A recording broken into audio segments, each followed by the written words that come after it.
শান্তনু মণ্ডলকে যেভাবে দোষারোপ করা হচ্ছে, তো শান্তনু মণ্ডলের সঙ্গে যে হামিদের কথা হয়েছিল, মেয়েটার কাকা যে বলছে, মেয়েটার নিজেই বলছে ওর কাকা, আমি চাই হামিদকে সামনে কেন আনা হচ্ছে না। বারুইপুরে উস্কানি দেওয়ার অভিযোগে গ্রেপ্তার সিপিএম নেতা। পুলিশের জালে সিপিএম নেতা লাহেক আলী।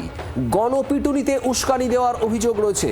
বারুইপুরে নাবালিকাকে গণধর্ষণ খুনের ঘটনা, আর তারপরেই গণপিটুনিতে মৃত্যু হয় নিরীহ ইন্দ্রজিৎ মণ্ডলের। আর এরপরেই পুলিশের উপর হামলা, তীব্র অশান্তি ছড়ায়, গাড়ি ভাঙচুর, ফাঁড়িতে ভাঙচুর চলে। লাহেক আলী সিপিএম নেতার বিরুদ্ধে 27টি ধারায় মামলা হয়েছে। লাহেক আলীকে আজ হেলমেট পরিয়ে আদালতে তোলে পুলিশ।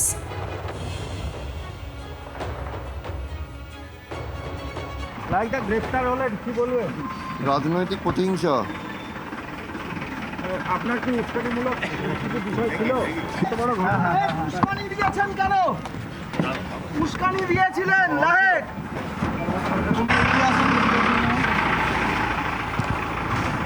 দেখছেন সেই ছবি, সিপিএম নেতা লাহেক আলী হেলমেট পরে তাকে আদালতে তুলেছে পুলিশ, এবং তার বক্তব্য রাজনৈতিক চক্রান্ত। বারুইপুর থেকে পিয়ালি মিত্র আমাদের প্রতিনিধি রয়েছেন সরাসরি। পিয়ালি, ঠিক কি কি অভিযোগ, কি কি ধারা মামলা হয়েছে লাহেক আলীর বিরুদ্ধে?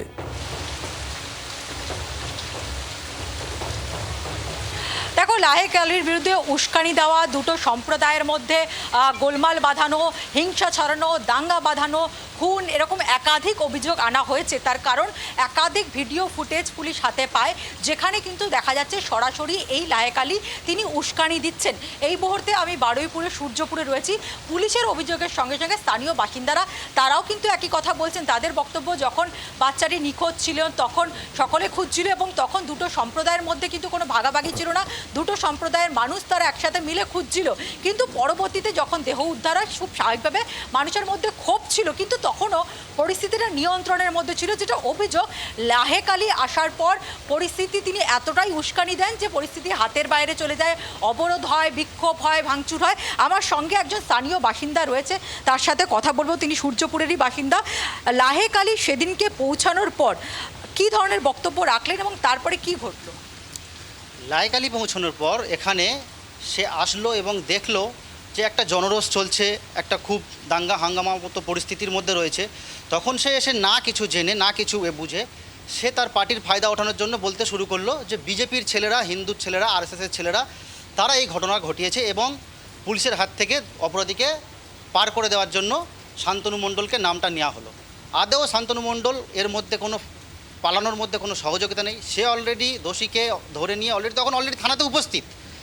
তখন আমরা দেখতে পাচ্ছি বা আমরা জানতে পারছি, অলরেডি যখন লাহেক আলী এখানে বক্তৃতা দিচ্ছে, তখন শান্তনু মণ্ডল থানাতে তার আগে গিয়ে দোষীকে ধরিয়ে দিয়েছে। তাও সত্ত্বেও লাহেক আলী তার রাজনৈতিক ফায়দা তোলার জন্য জাস্ট উস্কানিমূলক বক্তব্যটা দিল, এবং তার সাথে সাথে হাঙ্গামা শুরু হয়ে গেল। কিছু লোক, শতাধিক, তার শান্তনুর মণ্ডলের বাড়িতে ভাঙচুর করতে এসে গেল। কিছু লোক ইন্দ্রজিৎ মণ্ডলের বাড়িতে গিয়ে ইন্দ্রজিৎ মণ্ডলকে তুলে আনতে গেল। মানে লাহেক আলীর এই বক্তব্য, তারপরেই লোক ভাগ হয়ে গিয়ে বিক্ষোভ, শান্তনু মণ্ডলের বাড়িতে হামলা, ইন্দ্রজিৎকে তুলে এনে মারধর, এগুলো শুরু হলো। আমার এখানে একটা বক্তব্য, সেটা হচ্ছে শান্তনু মণ্ডলকে যেভাবে দোষারোপ করা হচ্ছে, তো শান্তনু মণ্ডলের সঙ্গে যে হামিদের কথা হয়েছিল, মেয়েটার কাকা যে বলছে, মেয়েটার নিজেই বলছে ওর কাকা, আমি চাই হামিদকে সামনে কেন আনা হচ্ছে না। হামিদকে সামনে এনে তো প্রশ্ন করলেই বেরিয়ে যায় যে তার সাথে শান্তনু মণ্ডলের কথোপকথন হয়েছিল কি না হয়েছিল। শান্তনু মণ্ডলকে নিয়ে পুলিশ ফাঁড়িতে, বারুইপুর থানাতে নিয়ে যেতে বলেছিল, ব্যাস, তাহলে তো শান্তনু একেবারে। দেখো, একাধিক ভিডিও, যে ভিডিওতে দেখা যাচ্ছে যে লাহেক আলী তিনি এসছেন, আসার পর তিনি বক্তৃতা রাখছেন, এবং সেই বক্তব্যে তার কি উঠে আসছে যে এখানে বিজেপির লোকেরা জড়িত, এবং তার সঙ্গে তার বক্তব্য ছিল যে পুলিশ অপরাধীদেরকে ধরে ছেড়ে দিয়েছে, শান্তনু মণ্ডলকে ছেড়ে দেওয়া হচ্ছে। ফলে গোটা বিষয়টা যখন প্রাথমিক পর্যায়ে, যখন মেয়েটিকে সবেমাত্র তার দেহ খুঁজে পাওয়া গেছে, তখন একেবারে এই রকম একটা উস্কানিমূলক বক্তব্য তিনি রাখলেন, যার ফলে পরিস্থিতি হাতের বাইরে চলে গেল।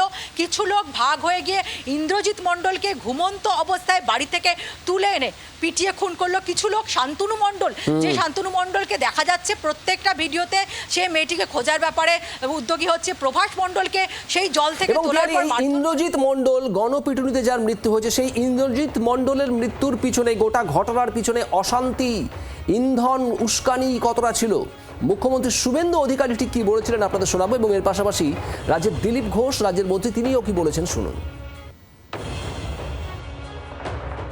ইন্দ্রজিৎ মণ্ডলের যে মব লিঞ্চিং, এটা মব লিঞ্চিং আমি বলবো না, এটা কমপ্লিটলি তার নাম পরিচয় দেখে তাকে খুন করা হয়েছে। এর পিছনে ভোটে রিজেক্টেড যারা হয়েছেন তাদের বড় উস্কানি রয়েছে। র্যাডিক্যাল মৌলবাদী গ্রুপও থাকতে পারেন, আমি উড়িয়ে দিচ্ছি না। তাতে যতগুলো ছবি দেখা গেছে প্রত্যেককে পুলিশ অ্যারেস্ট করেছে। সূর্যপুরে যে ঘটনা ঘটেছে দুর্ভাগ্যজনক, এবং সরকার এবং পুলিশ তার যোগ্য ব্যবস্থা নিচ্ছেও, কিন্তু এই সুযোগটাকে কাজে লাগে যারা বিশৃঙ্খলা তৈরি করেছে, সম্পত্তি নষ্ট করেছে, অসামাজিক শক্তিকে কাজে লাগিয়েছে, তারাও সমান অপরাধী। সেজন্য তাদের বিরুদ্ধে ব্যবস্থা হবে, সেটা আমাদের মুখ্যমন্ত্রী বলেছিলেন এবং সে কাজ শুরু হয়েছে। বাংলার আওয়াজ, বাঙালির আবেগ, জি 24 ঘন্টা।